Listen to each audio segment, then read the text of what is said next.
موضوع الدرس في التهديدات والتخويفات للكفار والمشركين سورة الملك تفسير ابن كثير. الحمد لله رب العالمين والصلاة والسلام على أشرف الأنبياء والسيد المرسلين سيدنا محمد وعلى آله وأصحابه أجمعين. اللهم صل على سيدنا محمد وعلى آل سيدنا محمد كما صليت على إبراهيم وعلى آل إبراهيم في العالمين إنك حميد مجيد. قال الله تبارك وتعالى في كلامه المجيد: أعوذ بالله من الشيطان الرجيم. بسم الله الرحمن الرحيم. إن الذين يخشون ربهم بالغيب لهم مغفرة وأجر كبير. فأسروا قولكم وجهروا به إنه عليم بذات الصدور. ألا يعلم من خلق وهو اللطيف الخبير. هو الذي جعل لكم الأرض ذلولا فامشوا في مناكبها وكلوا من رزقه وإليه النشور. أأمنتم من في السماء أن يخسف بكم الأرض فإذا هي تمور أم أمنتم من في السماء أن يرسل عليكم حاصبا فستعلمون كيف نذير. ولقد كذب الذين من قبلهم فكيف كان نكير. أولم يروا إلى الطير فوقهم صافات ويقبضن ما يمسكهن إلا الرحمن إنه بكل شيء بصير. اللہ تبارک و تعالی نے کلام مقدس کی ان آیات مبارکہ میں جو ہم نے پڑھے ہیں، سب سے پہلے سورۃ الملک میں اللہ نے یہ ارشاد فرمایا تھا کہ بہت عظمت والی ہے اس کی ذات اور اسی کے ہاتھ میں ہے تمام ملک. وَهُوَ عَلَى كُلِّ شَيْءٍ قدیر، اور وہ ہر چیز پہ قادر ہیں. الذي خلق الموت والحیات لیبلوکم ایکم احسن عملا، وہ ذات جس نے پیدا کیا موت کو بھی اور حیات کو بھی تاکہ تمہارا امتحان ہو، اختبار ہو کہ تم میں کون بہتر عمل کرنے والا ہے. تو اس سے ہمیں یہ بھی معلوم ہوا کہ موت بھی کوئی چیز ہے جیسے حیات بھی کوئی چیز ہے.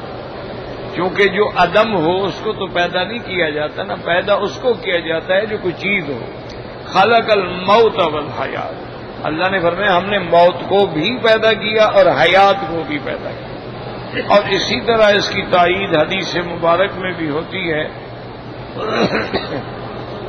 کہ قیامت والے دن موت کو لایا جائے گا فی صورت کبشن، ایک مینڈے کی شکل میں، اور پھر اس کو ذبح کر دیا جائے گا کہ موت کو بھی موت آ گئی، اب اس کے بعد کوئی موت نہیں ہو. اسی طرح حیات کو بھی ایک اللہ شکل دیں گے کہ وہ ایک گھوڑی کی شکل میں لائی جائے گی. تو اس کا معنی یہ ہے کہ موت بھی کوئی چیز ہے اور حیات بھی کوئی چیز ہے. پھر اللہ نے یہاں موت کو مقدم فرمایا اور اس کے بعد حیات کا ذکر فرمایا، کیونکہ علماء یہ فرماتے ہیں کہ پہلے تو موت ہے، اب انسان کا وجود ہی نہیں ہے تو گویا کچھ نہیں. تو پھر اللہ ہمیں زندگی دیتے ہیں، زندگی کے بعد پھر ہمیں موت دیتے ہیں، موت کے بعد پھر ہمیں زندگی دیں گے جب ہم قبروں سے اٹھیں گے. کیف تکفرون باللہ وکنتم امواتا، تم کیسے اللہ کی قدرت کا انکار کرتے ہو، تم تو مردہ تھے. فاحیاکم، پھر تم نے عدم سے اللہ نے نکال کے تمہیں زندہ کیا. ثم یمیتکم، پھر تمہیں موت دیں گے. ثم یحییکم، پھر تمہیں اٹھائیں گے. تو یہ سارا نظام جو ہے اللہ کی کمال قدرت پہ دلالت کرتا ہے. اور اس کے بعد فرمایا لیبلوکم ایکم احسن عملا، تاکہ تمہارا امتحان ہوگا کہ تم میں اچھا عمل کرنے والا کون ہے.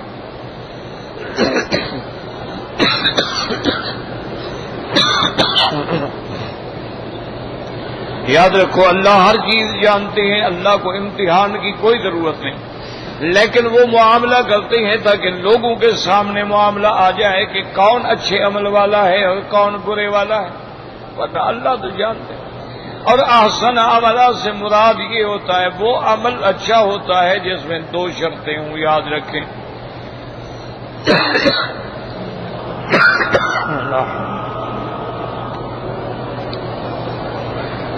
ایک تو وہ عمل خالص ہو، اللہ کے لیے ہو، اور دوسرا یہ ہے کہ ثواب ہو۔ ثواب کا معنی موافق ہو سنت محمد مصطفیٰ کے صلی اللہ علیہ وسلم۔ جو عمل خالص نہ ہو وہ بھی قبول نہیں ہوتا، اور جو عمل حضور پاک صلی اللہ علیہ وسلم کی سنت کے موافق نہ ہو وہ بھی قبول نہیں ہوتا۔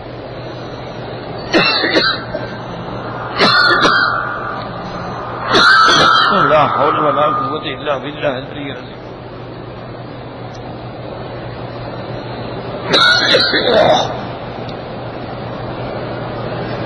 انا للہ و انا الیہ راجعون۔ اور اس کے بعد پھر اللہ نے اپنی صفتوں کا ذکر فرمایا، وَهُوَ الْعَزِيزُ الْغَفُورُ، وہ غالب ہیں، جو اچھے عمل کر کے آئیں گے ان کو اللہ پاک انعام لیں گے، اور جو مخالف ہیں ان سے انتقام لیں گے، اور غفور بھی ہیں، بخشنے والے بھی ہیں کہ اگر مومن سے غلطی ہو جائے، گناہ ہو جائے، معافی مانگے تو اللہ بخشنے والے۔ یہ ہماری دلیل تھی انفس میں، اب دلیل ہے آفاق میں۔ الذی خلق سبع سماوات طباقا، وہ ہر چیز پہ قادر ہیں جس نے بنائے 7 آسمان ایک دوسرے کے اوپر، تو 7 آسمان بھی برحق ہیں اور ان کے درمیان میں فاصلہ ہے۔ ما تری فی خلق الرحمن من تفاوت، اور اللہ تبارک و تعالیٰ کی اس تخلیق میں، اس بنا میں کوئی فرق بھی تمہیں نظر نہیں آئے گا، بالکل ٹھیک برابر برابر ہے۔ فرجع البصر هل تری من فطور، تم اپنی نظر کو لوٹاؤ، کیا اس کے اندر کوئی سراغ، کوئی شکوک، کسی قسم کا کوئی نقص ہے؟ تو یہ بھی ہمارا عقیدہ ہے کہ 7 آسمان برحق ہیں، آسمانوں میں دروازے ہیں، آسمان ایک دوسرے کے اوپر ہیں، اور ان کے درمیان میں 500 سال کا فاصلہ ہے، اور ہر آسمان میں اللہ کی مخلوق ہے۔ اور اسی طرح اللہ نے زمینیں بھی 7 بنائی ہیں، اور آسمانوں کے دروازے اللہ کی اذن کے بغیر نہیں کھلتے ہیں، جب تک اللہ اجازت نہ دے دروازہ نہیں کھلتا ہے۔ باقی یہ مغالطہ چاند وغیرہ پر جانے کے، چاند تو آسمان سے نیچے ہے، وہ آسمان کے اوپر نہیں ہے کہ ہم اس میں شبوں میں پڑیں گے جی چاند پہ کیسے پہنچ گئے۔ قرآن تو کہتے ہیں لا تفتح لهم ابواب السماء، آسمان کے دروازے نہیں کھلتے، یہ تو آسمان سے نیچے ہیں۔ قنادیل معلقۃ بین السماء والارض، یہ تو ایسے ہیں جیسے یہ فانوس اللہ نے لٹکا دیے ہیں، آسمان و زمین کے درمیان میں ہیں۔ ثم ارجع البصر کرتین، اللہ نے فرمایا پھر تم نظر ڈالو، 2 دفعہ ڈالو، بار بار ڈالو۔ ینقلب الیک البصر خاسئا وهو حسیر، تمہاری نظر تھک کے عاجز ہو کے لوٹ آئے گی، لیکن اس میں کوئی نقص نہیں نکال سکے گا۔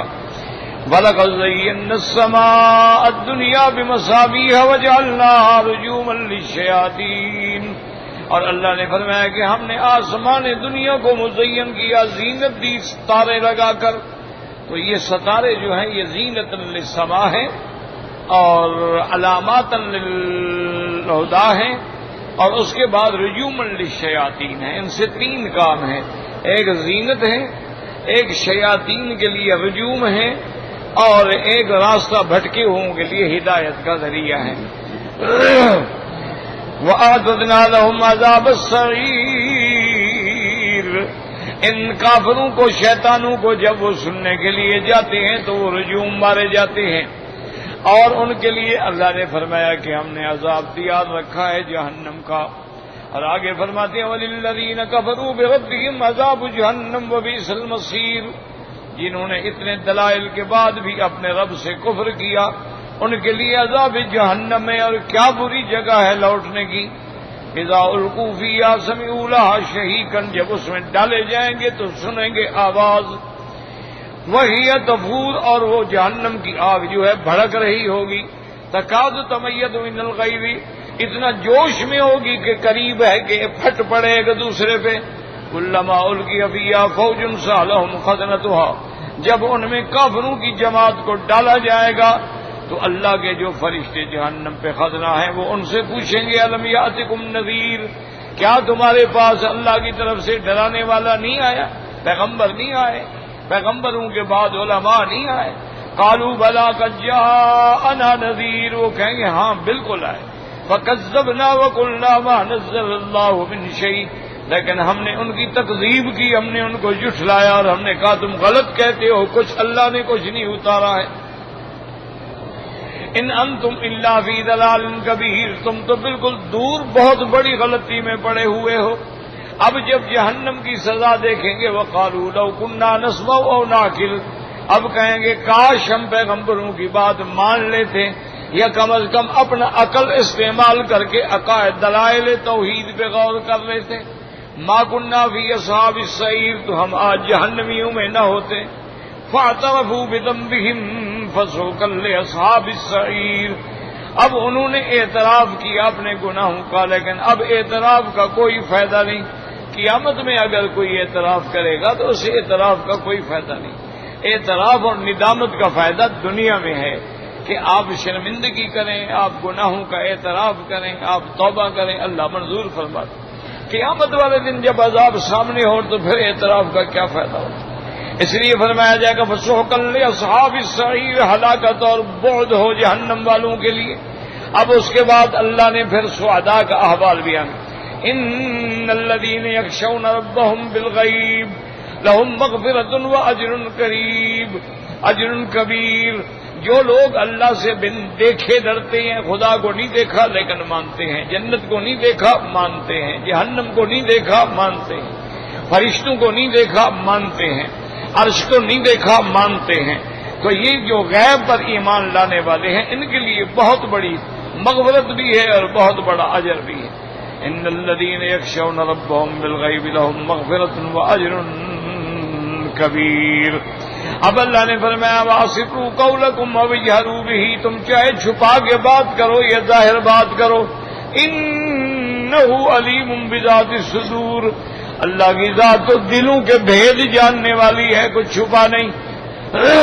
الا یعلم من خلق، کیوں وہ نہیں جانے گا جس نے پیدا کیا ہے؟ جس نے پیدا کیا ہے تو اپنی مخلوق کو جانتے ہیں۔ وہو اللطیف الخبیر، وہ بہت بڑے باریک بین ہیں اور جاننے والے ہیں۔ هو الذی جعل لکم الارض ذلولا فامشوا فی مناکبہا، وہ ذات ہے جس نے زمین کو تمہارے لیے مسخر کر دیا، فامشوا فی مناکبہا، تم اس کے کندھوں پہ چلو۔ کیا مانا؟ علماء نے فرمایا فی سبلہا و فی فجاجہا، اس میں راستے تمہارے لیے بنائے، ان میں چلو۔ اور بعض علماء فرماتے ہیں مناکب مانا ہوتا ہے کندھے، مانا یہ ہے کہ زمین میں اللہ نے پہاڑ بھی رکھے ہیں، اللہ نے ٹیلے بھی رکھے ہیں۔ فامشوا فی مناکبہا وکلوا من رزقہ، اور پھر اس سے جو اللہ تمہیں رزق دے وہ کھاؤ۔ وإلیہ النشور، اور پھر تم نے سب نے اللہ تبارک و تعالیٰ کی دربار میں دوبارہ پیش ہونا ہے۔ تو پھر تمہارا یہ آیات ہم الحمدللہ پڑھ چکے ہیں۔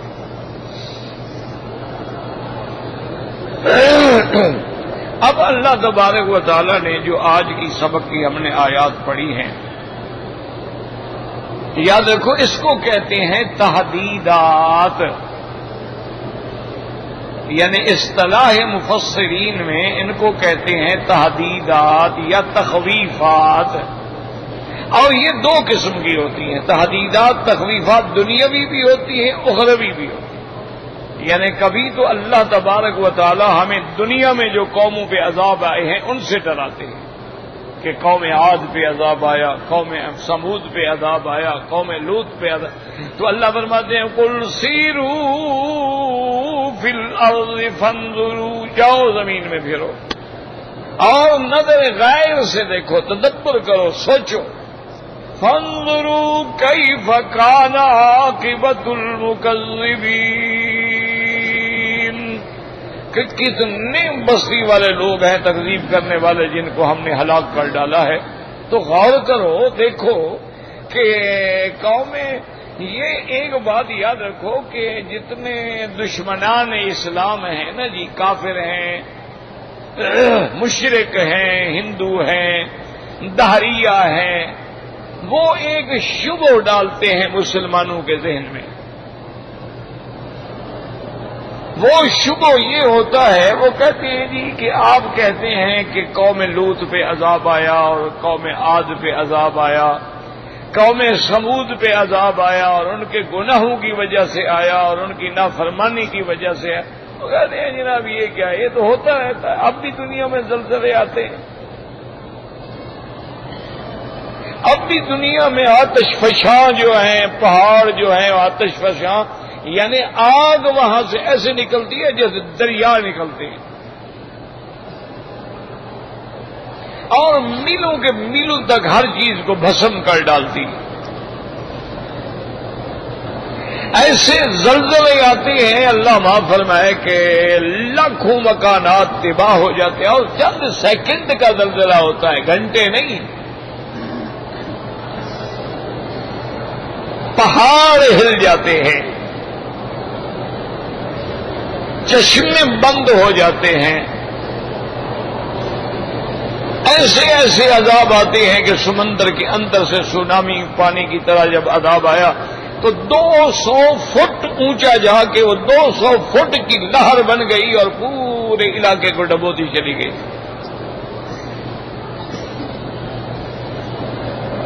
تو کہتے ہیں جی یہ عذاب تو آتے رہتے ہیں، تو اس میں تم لوگ کیسے استدلال کرتے ہو کہ پیغمبروں کی نافرمانی کی وجہ سے عذاب آیا؟ یہ ایک شبہ ڈالتے ہیں۔ یاد رکھو باطل جو ہے نا اس کے پاس دلیل نہیں ہوتی، شبہات ہوتے ہیں، اس کے پاس توہمات ہوتے ہیں، تخیلات ہوتے ہیں، ظنیات ہوتے ہیں، کوئی یقینی بات نہیں ہوتی ہے، بس ایک شبہ ڈال دیا، بس مسلمان بیچارہ پریشان ہو گیا۔ تو یاد رکھو ہمارا ایمان ہے کہ ایک نظام عالم ہے، اس میں اللہ کی سب مخلوق رہتی ہے، مسلمان بھی ہیں، کافر بھی ہیں، ماننے والے بھی ہیں، نہ ماننے والے بھی ہیں۔ یہ اللہ کا نظام ہے، زمین سب کے لیے ہے، آسمان سب کے لیے ہے، ہوا سب کے لیے ہے، پانی سب کے لیے ہے، عقل سب کے لیے ہے، موت حیات سب کے لیے ہے، صحت بیماری سب کے لیے ہے، تندرستی اور تکلیف سب کے لیے ہے، خوشحالی اور تنگ حالی سب کے لیے، یہ ایک نظام ہے۔ آج آپ دیکھتے ہیں کہ دنیا میں جو بادشاہ ہیں یا گورنر ہیں یا صدر ہیں یا کچھ ہیں، اگر وہ واقعتاً صحیح معنی میں منصف مزاج ہیں، ان کے لیے بھی یہ نہیں ہوتا ہے کہ بھی یہ ہماری پارٹی کا ہے، یہ ہمارا مسلمان ہے، یہ کافر ہے، یہ رعایا ہے ہمارا، ہم نے سب کا خیال رکھنا۔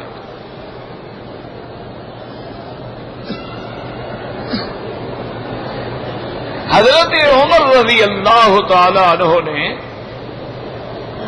ایک نظام بنایا تھا کہ کافر بھی ہے، غلام بھی ہے، اس کا جزیہ بوڑھا ہو گیا ختم جزیہ، بے روزگار ہو گیا اس کو روزگار کے تمام کرو، بچہ پیدا ہو گیا ذریعہ کوئی نہیں، بیت المال وظیفہ دے، آلے رسول ہیں زکوٰۃ نہیں دیتے ان کو بیت المال سے وظیفہ دو، علماء ہیں، مؤذنین ہیں، مدرسین ہیں، امام ہیں، ان کو وظیفہ دو۔ سارا اسلام نے ایک نظام بنایا۔ یہ تو ایک نظام ہے میرے اللہ کا۔ اس دنیا میں مسلمان کے گھر میں بھی بچہ پیدا ہوتا ہے، کافر کے گھر میں بھی بچہ پیدا ہوتا ہے۔ بات سمجھیں، یہ نظام عالم ہے۔ اچھا خدا کی نظام دیکھیں، خدا کی قدرت یہ ہے کہ بکری ہے، اس کے 2 بچے پیدا ہو جائیں گے، 3 ہو جائیں گے، کتے کے تو 7 ہو جاتے ہیں۔ یہ اللہ کا ایک نظام ہے۔ اچھا پھر یہ دیکھو، کتا نسل میں زیادہ ہے لیکن ملتا نہیں ہے، بکری کتنا ایک دن میں ذبح ہوتی ہے لیکن پھر بھی ختم نہیں ہوتی، ایک دن میں حلال جانور کتنا ذبح ہوتا ہے لیکن پھر بھی اس کی نسل جو ہے وہ بڑھتی چلی جا رہی ہے۔ تو یاد رکھو اللہ کا نظام الگ ہے، اور جو ہم نے قرآن میں دلائل دیے ہیں وہ اس لیے دلائل حق کا ہے کہ قرآن نے باقاعدہ چیلنج کیا ہے کہ لوط علیہ السلام کی قوم جو تھی وہ لڑکوں سے بدفعلی کے جرم میں مبتلا ہو گئی. ایک ان میں لواطت کا عمل تھا اور دوسرا یہ ہے کہ وہ عورتوں کی طرح لڑکوں کو لباس پہناتے تھے، عورتوں کی طرح وہ میک اپ کرتے تھے، اور تیسری بات یہ ہے کہ وہ اپنی مجالس کے اندر 2-2 4-4 5-5 آدمی اپنے لڑکے لے کے آتے اور ایک دوسرے کے سامنے بدفعلی کرتے اور خوش ہوتے تھے. اور اسی طرح ان میں ایک بیماری یہ تھی کہ راستے میں بیٹھ جاتے تھے، جو لوگ گزرتے تھے ان میں سیٹیاں مارتے، کسی کو پتھر مارتے، کسی کو کنکری مارتے، اور اگر کوئی مسافر گزرتا، کوئی نوجوان لڑکا ہوتا اس کو پکڑ لیتے.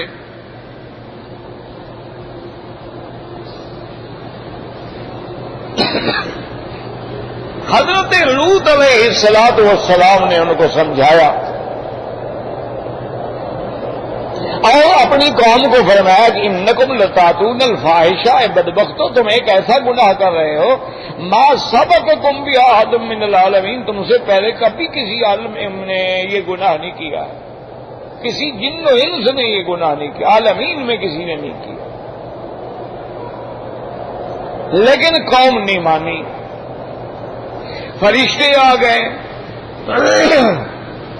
قوم نے یہ سمجھا کہ نوجوان لڑکے ہیں، خوبصورت ہے اور مہمان ہے. قوم بھی دروازے پہ آ گئی اور لوط علیہ السلام سے کہا کہ مہمان ہمارے حوالے کرو. بڑا واقعہ آپ سن چکے ہیں. حضرت لوط علیہ السلام نے انکار کیا، انہوں نے کہا میرے مہمان ہیں، عقل کی بات کرو. انہوں نے کہا آپ جانتے ہیں ہم زبردستی بھی آپ کے مہمانوں کو لے جائیں گے، اچھا ہے کہ ہمارے حوالے کر دو. لوط علیہ السلام اتنے مجبور ہوئے، انہوں نے کہا شرم کرو، تمہارے گھروں میں عورتیں ہیں، لڑکیاں ہیں، وہ تمہاری بیویاں ہیں، میری بیٹیاں ہیں، تم اللہ نے تمہارے لیے حلال کی ہیں، تم یہ کیا لڑکوں کے پیچھے پڑ گئے ہو. انہوں نے کہا ہمیں اور لڑکوں سے اور لڑکیوں سے کوئی دلچسپی نہیں، اور آپ جانتے ہیں ہم کیا چاہتے ہیں. اب لوط علیہ السلام بڑے پریشان ہوئے اور گھبرا گئے کہ ہائے کاش کہ میں آج کیا کروں، اپنے مہمانوں کی عزت بھی میں نہیں بچا سکتا. تو یہ ساری افسانہ تو نہیں ہے نا. قالوا یا لوط انا رسل ربک لن يصلوا الیک فاسر باہلک بقطع من اللیل. اب فرشتے بول پڑے، ان میں جبرائیل علیہ السلام بھی ہیں. انہوں نے کہا لوط علیہ السلام بالکل نہ گھبرائیں، خوف نہ کریں، نہ ڈریں، ہم تو یہ دکھانا چاہتے تھے، اللہ حجت پوری کرنا چاہتے تھے کہ پیغمبر کے سامنے ان کا گناہ کھل کے آ جائے. یہ ہمیں کیا پکڑیں گے، لن یصلوا الیک، تمہاری طرف یہ قدم نہیں بڑھا سکتے. فَأَسْرِ بِأَهْلِكَ بِقِطْعٍ مِّنَ اللَّيْلِ، رات کے بعد حصے میں اپنے اہل کو لے کے تم اس بستی سے نکل جاؤ اور پھر مڑ کے بھی نہ دیکھنا اس بستی کی طرف. اور تمہاری بیوی جو ہے وہ بھی نہیں بچے گی، چونکہ اس نے بھی چولی کھائی ہے، وہ بھی اپنی قوم کے ساتھ ملی ہوئی تھی.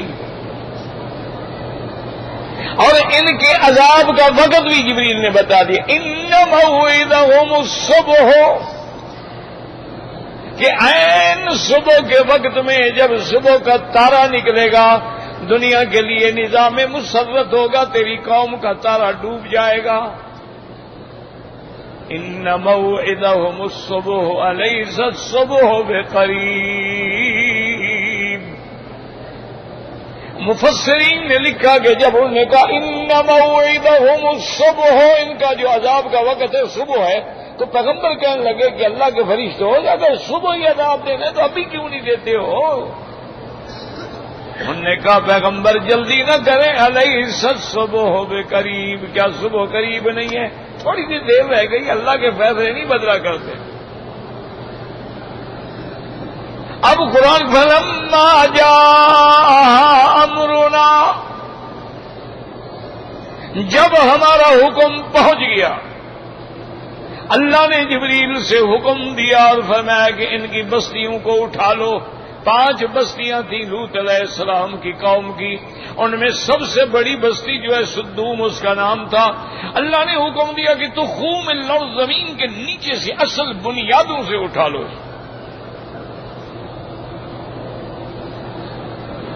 حضرت جبریل علیہ السلام نے جعلنا عالیہا سافلہا وامطرنا علیہم حجارۃ من سجیل.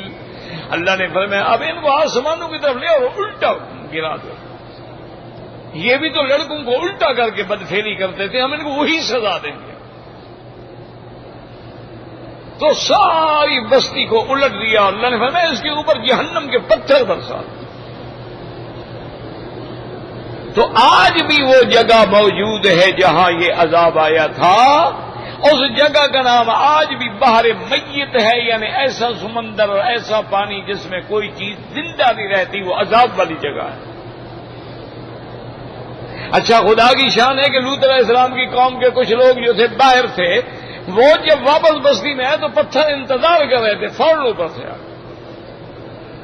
تو اتنے بڑے واقعے کو تو آپ حادثہ نہیں کہہ سکتے. حادثات بھی ہوتے ہیں، وہ بھی اللہ کا ایک نظام ہے. زلزلے بھی آتے ہیں، لیکن اکثر وجہ جو ہے وہ یہی ہوتی ہے، اس کے پس منظر میں لازماً ہماری نافرمانیاں ہوتی ہیں، ہمارے گناہ ہوتے ہیں. اب یہ ضروری نہیں ہوتا کہ پوری بستی گناہ کرے. اس میں 2 آدمیوں نے گناہ کیا، ان کی وجہ سے عذاب آیا، سارے رگڑے گئے. اچھا، 2 آدمی اچھے ہوتے، ان نے دعا کی، ان کی وجہ سے سارے بچ گئے. یہ ضروری نہیں ہوتا. لوگ دھوکہ دیتے ہیں کہ جی دیکھو جی کشمیر میں زلزلہ آ گیا، مظفر آباد میں آ گیا، اور جی جو بڑے بڑے شرابی اور بڑے بڑے کبابی اور بڑے بڑے عیاش اور بڑے بڑے چودھری، بڑے بڑے وڈیرے، وہ تو زندہ ہیں، ان پر تو کوئی ہلاکت نہیں آئی ہے. یہ ضروری نہیں، ہر کسی کا ایک وقت ہے. اچھا، جن کو اللہ نے دنیا میں تکلیف دے دی، لیکن اصل عذاب تو آخرت کا ہے.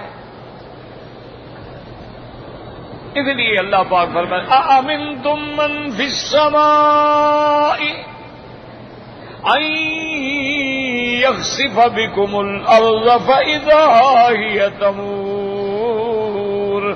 اللہ نے فرمایا میں تو عذاب دینے پہ قادر ہوں، لیکن پھر مہلت دیتا ہوں. کیا یہ بے غم ہو گئے اس ذات سے جس کا مقام آسمانوں میں ہے، جو شان علو رکھتی ہیں، جو عرش پہ مستوی ہیں، جیسے ان کی شان کو زیبا ہے، ان کی شان کو ان یخسف بکم الارض، کہ تمہیں زمین میں دھنسا دیں. فَإِذَا هِيَ تَمُورُ، اور زمین میں ایسا زلزلہ آئے کہ ایسا گھمر گھیر آئے کہ زمین میں تمہیں دبا دیا جائے. ام امنتم من فی السماء ان یرسل علیکم حاصبا، کیا تم بے غم ہو گئے اس ذات سے کہ تم پہ ایک تیز آندھی بھیجے جس کے اندر پتھر ہوں اور اس سے تمہیں ہلاک کر ڈالے. فَسَتَعْلَمُونَ كَيْفَ نَذِيرٌ، پھر جب وہ عذاب آئے پھر تم جانو گے کہ کیسی اللہ کی پکڑ ہے اور کیسا اللہ کا عذاب ہے. وَلَقَدْ كَذَّبَ الَّذِينَ مِن قَبْلِهِمْ، تم سے پہلے بھی قومیں گزری جنہوں نے تکذیب کی ہے. فَكَيْفَ كَانَ نَكِيرٌ، پھر دیکھو کیسا تھا ہمارا ان پہ پکڑنا. أَوَلَمْ يَرَوْا إِلَى الطَّيْرِ فَوْقَهُمْ صَافَّاتٍ وَيَقْبِضْنَ، اللہ نے فرمایا کیا یہ نہیں دیکھتے آسمانوں کی طرف کیسے پرندے اڑتے ہیں، کیسے صفیں بناتے ہیں، کیسے پروں کو کھولتے ہیں، کیسے پروں کو بند کر دیتے ہیں. ان کو ہواؤں میں روکنے والی کس کی ذات ہے؟ اللہ تبارک و تعالیٰ کے سوا.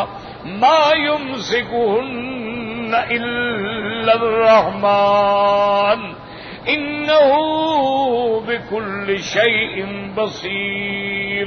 اللہ تبارک و تعالی ہر چیز کو دیکھ رہے ہیں، ہر چیز کے دیکھنے والے ہیں.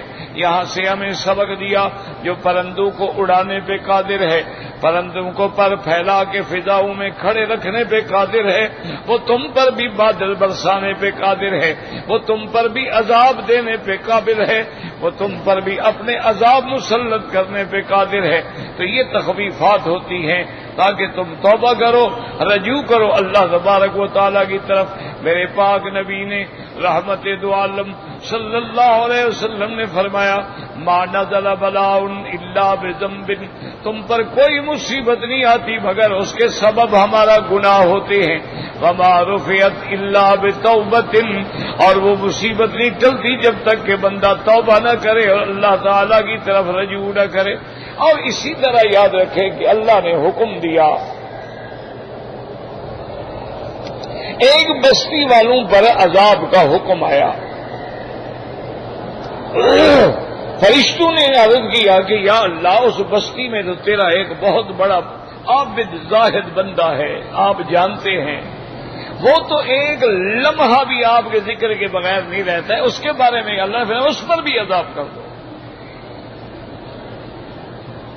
یا اللہ تیری مرضی ہے. اللہ نے فرمایا ٹھیک ہے، وہ بڑا عابد ہے، بڑا زاہد ہے، نیک ہے، تہجد، لیکن وہ اس نے اس کو گناہ دیکھنے کے بعد نفرت ہی نہیں آئی، اس کے چہرے پہ بل ہی نہیں پڑا، ان نے اس کو روکا بھی نہیں اور چھوڑ کے نکلا بھی نہیں، لہذا یہ بھی ان کے ساتھ.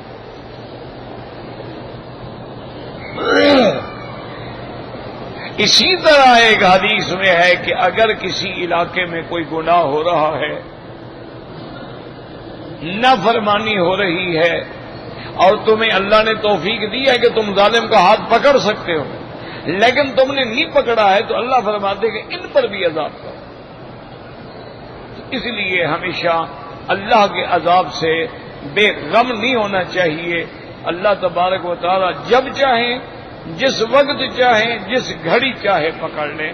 باقی بات یہ ہے کہ نظام عالم ہے، وہ چاہیں تو کافروں پر بھی عذاب نہ آئے، وہ چاہیں تو مشرکوں پر بھی عذاب نہ آئے، اور وہ چاہیں تو کبھی کبھی نمونہ دکھلا دیتے ہیں، ورنہ اصل عذاب آخرت کا عذاب ہے. واللہ اعلم.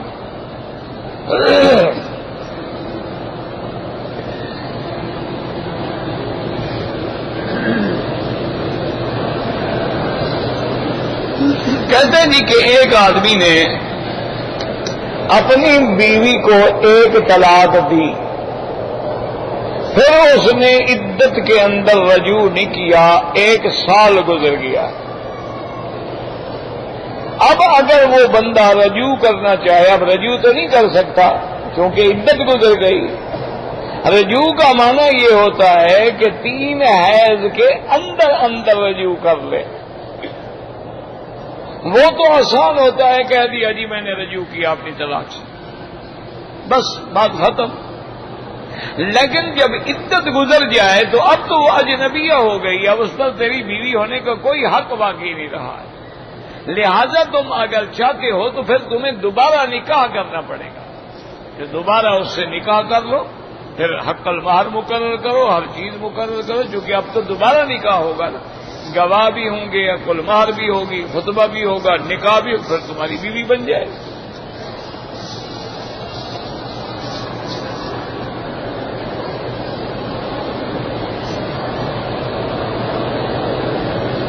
کہتا جی کہ میں ایک تاجر آدمی ہوں، اپنے کاروبار کے لیے اگر میں بینک سے قرضہ لوں، میں انڈیا میں رہتا ہوں، گزارش یہ ہے میرے بھائی، میرے عزیز، کہ بینک سے جب آپ قرضہ لیں گے، لون لیں گے، تو سود کے بغیر تو نہیں دیں گے نا. یہ الگ بات ہے کہ بعض بینک 7%، بعض 11%، بعض 14%، لیکن سود ہر حال میں ہوگا. اور جب سود ہوگا تو لینے والے پر بھی لعنت ہے، دینے والے پر بھی لعنت ہے، لکھنے والے پر بھی لعنت ہے، گواہی دینے والے پر بھی لعنت ہے.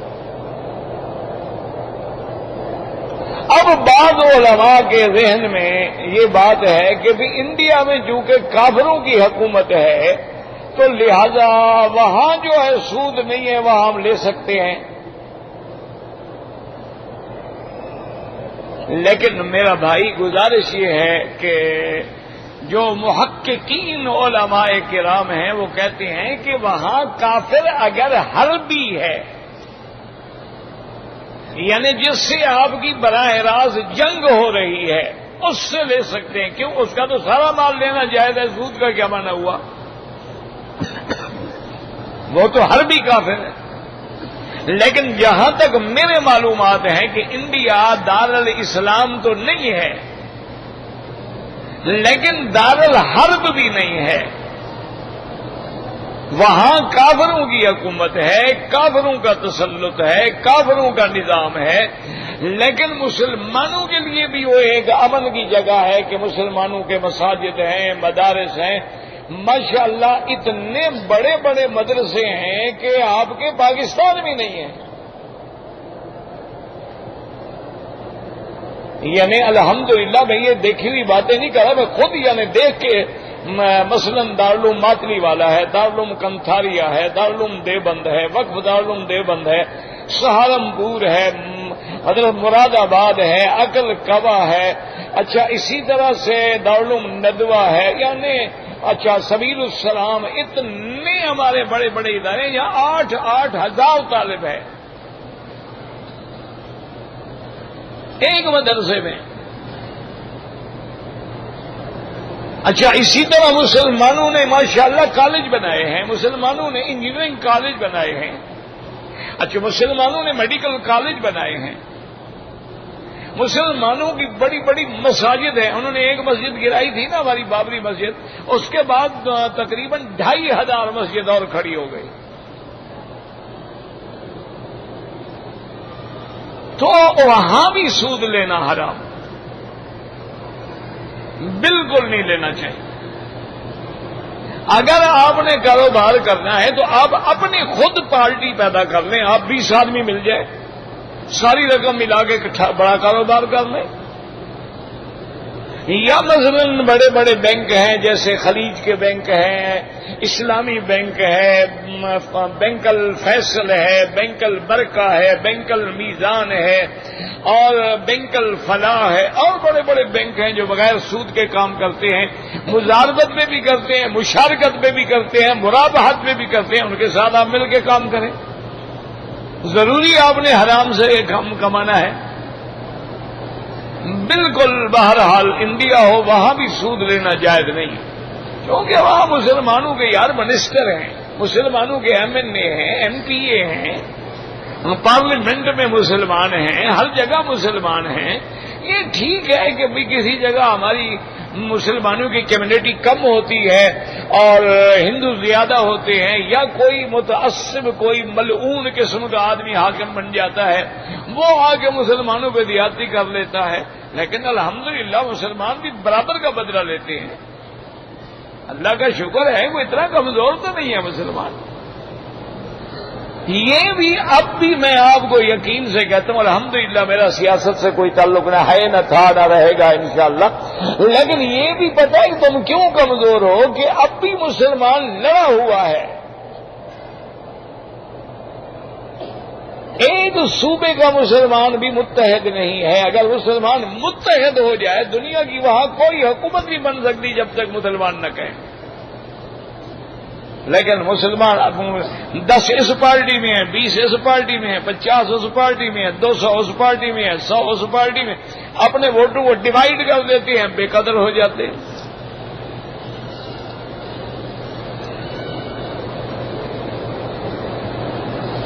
کہتے جی کہ میت کو دفن کرنے کے بعد سورۃ البقرہ کی آیات پڑھ کے, یہ بعض روایات میں ملتا ہے کہ پڑھا جائے اور اس کی معافی بخشش کے لیے دعا بھی کی جائے. قبر پہ کھڑے ہو, قبر پہ کھڑے ہو کر دعا مانگنا سنت ہے. اذان جنازے کے بعد دعا مانگنا بدعت ہے. اب مصیبت یہ ہم بدعت کرتے ہیں, سنت چھوڑ دی ہے.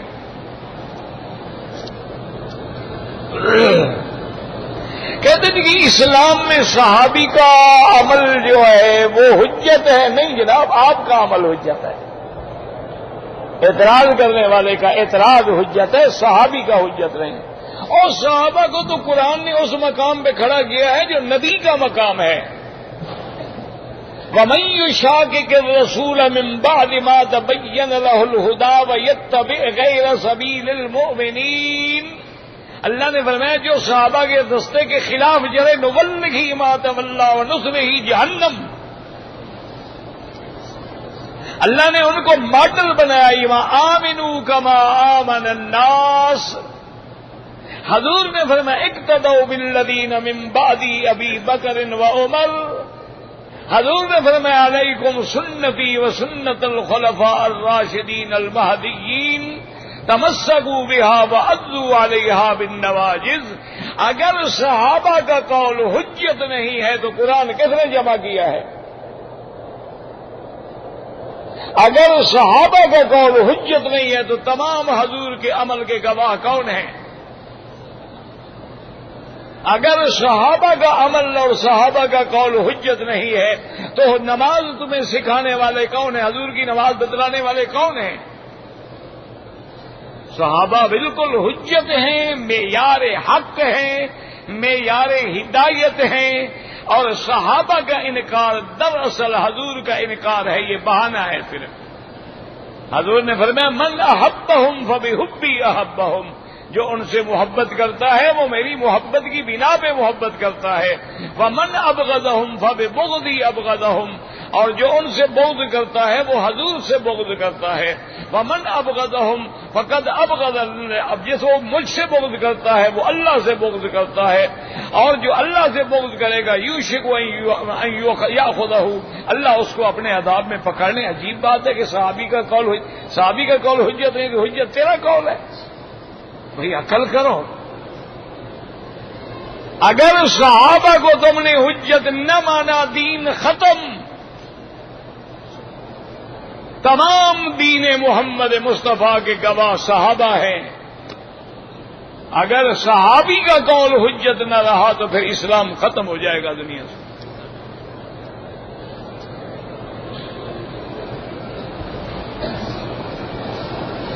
میں نے ایسا اپنا کام لیا ہے، انجینئر کام پاس کرنے کے لیے پیسے لیتے ہیں، اگر تم مجبوراً دیتے ہو تو لینے والے پر گناہ ہے، تم پر نہیں ہے۔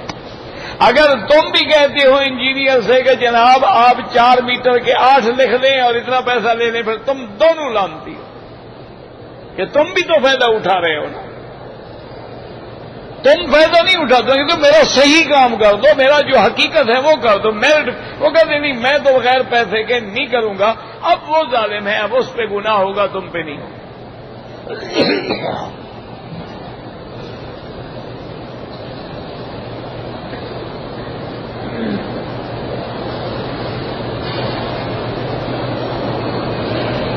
پتہ نہیں حج کے بعد گناہ نہیں ہوا، ٹیکسی والے نے کیا کہ توبہ کرو استغفار کرو، بس جو گزر گیا۔ یہ کوئی لکھنے والی بات ہے، بتانے والی بات ہے؟ میرے پیسے بینک میں جمع ہیں، وہاں سے مجھے سود ملتا ہے، وہ سود لینا لعنت ہے۔ اب آئندہ کے لیے آپ کرنٹ اکاؤنٹ میں پیسے رکھیں، سیونگ میں نہ رکھیں تاکہ سود بنے نہ، اور پہلے جو سود ہے وہ لے کے غریبوں کو دے دیں، لیکن ثواب کی نیت نہ کریں۔ ثواب حلال پہ ملتا ہے، حرام پہ ثواب نہیں ملتا۔ ایک مسلمان دوسرے مسلمان کو قتل کرتا ہے تو قرآن نے تو فیصلہ کر دیا وجزاؤہ جہنم خالدا فیہا، جہنمی ہے۔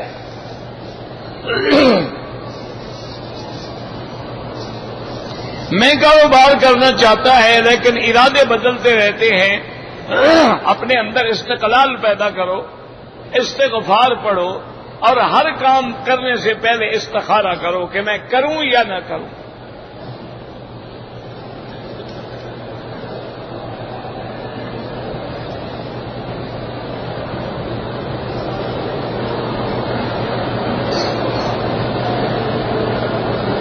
ایک آدمی نے رشتہ اپنے بہن کے بچے کو دیا، کوئی بات نہیں، ٹھیک ہے، کیا ہو گیا؟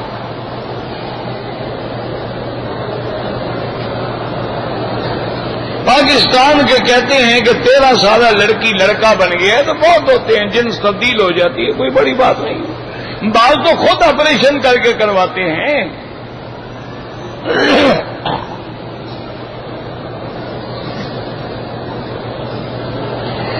پاکستان سے 40 سال سے کم عمر جو مرد ہیں اس کو ویزا نہیں دیتے، اس لیے میں کسی عورت بوڑھی کا محرم بن کے آ گیا۔ بہرحال آپ نے غلط کام کیا ہے۔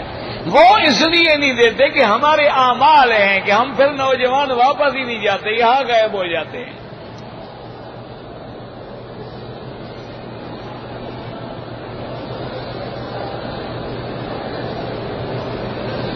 اگر ہم عمرہ کرنے کے بعد گھر جائیں تو پہلے اپنی مسجد میں جائیں، بالکل مسجد میں جائیں، بیٹھے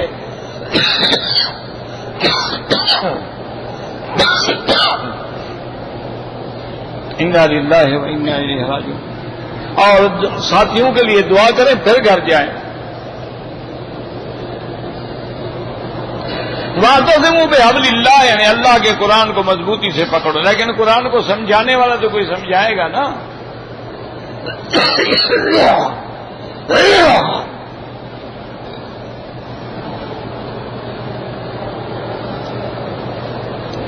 کہتے ہیں کہ حضرت عمر رضی اللہ تعالیٰ عنہ نے خون بہنے کی حالت میں نماز پڑھی ہے، وہ اجتہاد عمر تھا، انہوں نے فتویٰ نہیں دیا کہ آئندہ تم بھی سارے ایسے کرو۔ اگر حضرت عمر نے جیسے 20 تراویح سب کے لیے کہا ہم پڑھ رہے، اگر وہ یہ بھی فرما دیتے کہ بھی اگر خون بہتا رہے نماز پڑھا کرو، ہم پڑھیں گے، بالکل ہمیں اعتراض نہیں۔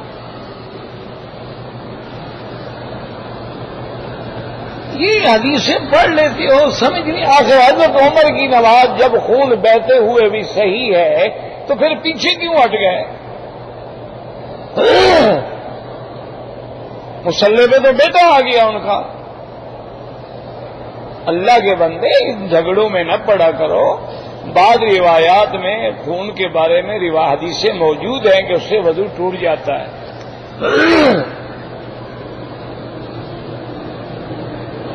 کہتے جی کہ بعض لوگ کہتے ہیں کہ ہم تو امام کی بات مانتے ہیں، لہذا کلمہ تو انہوں نے حضور کا پڑھا ہے، تم نے کلمہ حضور کا پڑھا ہے تو اس امام کے پیچھے نماز کیوں پڑھتے ہو؟ حضور کے پیچھے جا کے نماز پڑھو۔ یہ کیا بات ہوئی؟ کوئی عقل کی بات ہے؟ کوئی کہے جی میں نے کعبہ شریف میں اس دروازے سے آنا ہے، اس سے نہیں آؤں گا، جس سے آؤ جہاں تو کعبے پہ رہے ہو نا۔ وہ امام بھی اللہ نبی کی بات کہتے ہیں، اپنی نہیں کہتے، یہ تمہارے دماغ میں خلل ہے۔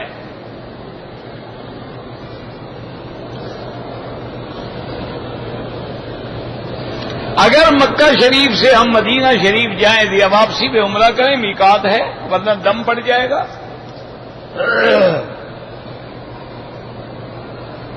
ایک عامل ہے جو جنات کو نکال کے بوتل میں بند کر دیتا ہے، اس کو کہو ان کو یہودیوں کے پاس بھیج دے۔ اچھا عامل ہے کہ ان کے جنات جو ہیں مسلمانوں پہ حملے کرتے ہیں، یہودیوں کو کچھ نہیں کہتے، ہندوؤں کو کچھ نہیں کہتے، انہیں کہو بوتل میں بند کر کے کو 200-400 بھیج دے ادھر۔ سب جھوٹ ہے، مکر ہے، کوئی جن چھن نہیں بوتلوں میں بند ہوتا ہے۔ آسمان کس چیز سے بنا ہے؟ جب چلیں گے دیکھیں گے انشاءاللہ، یا قیامت ہوگی ٹوٹ کے نیچے گرے گا نا، پھر اس کا تحقیق کریں گے۔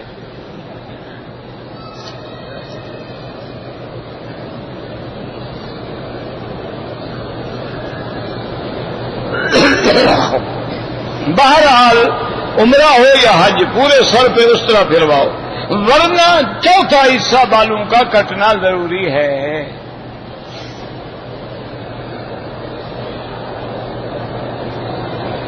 اگر مدینہ منورہ سے بغیر عمرے کے آ جائے دم ہے، یا عمرہ کرے فوراً مدینہ لوٹ کر پھر دم نہیں دینا پڑے گا۔ ربنا تقبل منا انک انت السمیع العلیم وتب علینا انک انت التواب الرحیم۔ یا اللہ عالم اسلام کی عزت کا فیصلہ فرما۔ یا اللہ ہمارے مسلمان بھائی تونس میں ہیں، شام میں ہیں، عراق میں ہیں، عرب میں ہیں، عجم میں ہیں، ہندوستان میں ہیں، گجرات میں ہیں، بنگلہ دیش میں ہیں، برما ارکان میں ہیں، یا اللہ سب کی جان مال آبرو عزت کی حفاظت فرما۔ یا اللہ بیماروں کو شفا عطا فرما۔ یا اللہ اس عاجز پر بھی رحم فرما، میری بیماریاں بھی اپنی رحمت سے دور فرما۔ یا اللہ یا ربا یا غوثا یا حی یا قیوم برحمتک نستغیث۔ یا اللہ عالم اسلام کی حفاظت فرما۔ یا اللہ اس بلد الامین کو قیامت تک ہر فتنے سے محفوظ فرما۔ ربنا آتنا فی الدنیا حسنۃ وفی الآخرۃ حسنۃ وقنا عذاب النار۔ صلی اللہ تعالی علی خیر خلقہ سیدنا محمد وعلی آلہ وصحبہ اجمعین۔ اللهم صل على سيدنا محمد وعلى آل سيدنا محمد